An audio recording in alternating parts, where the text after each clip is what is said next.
50 desa akan menggelar pilkades serentak di Kabupaten Muratara dalam waktu dekat.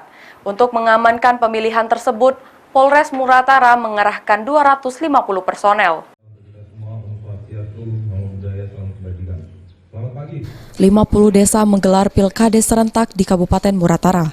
Untuk mengamankan pemilihan tersebut, Polres Muratara kerahkan 250 personel yang merupakan bantuan dari Polda Sumsel dan Brimob. Nantinya para personel tersebut akan mengamankan sejumlah TPS tempat pelaksanaan pilkades sesuai tipe rawan desa. Di mana untuk kategori rawan 1 personel 1 TPS dan jika tipe sangat rawan maka ada 3 personel di 2 TPS.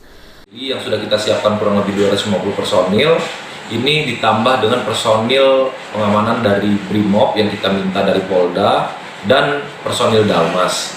Jumlah personil yang akan dilibatkan BKU tersebut adalah 150 personil, di mana terdiri dari 100 personil anggota Brimob beserta peralatan, perlengkapan dan alat transportasi, serta 50 personil Dalmas dari Polda.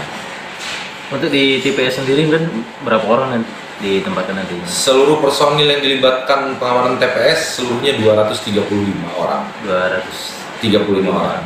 Artinya per TPS.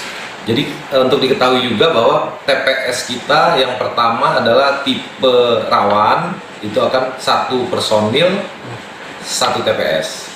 Kemudian ada yang sangat rawan 3 personil 2 TPS. Berarti nanti ada 1 personil yang mobile atau mempertebal TPS lainnya. Karena kita plotting yang sangat rawan 3 personil 2 TPS.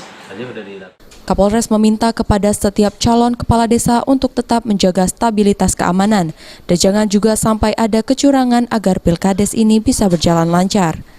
Adi Arianza, PAL TV.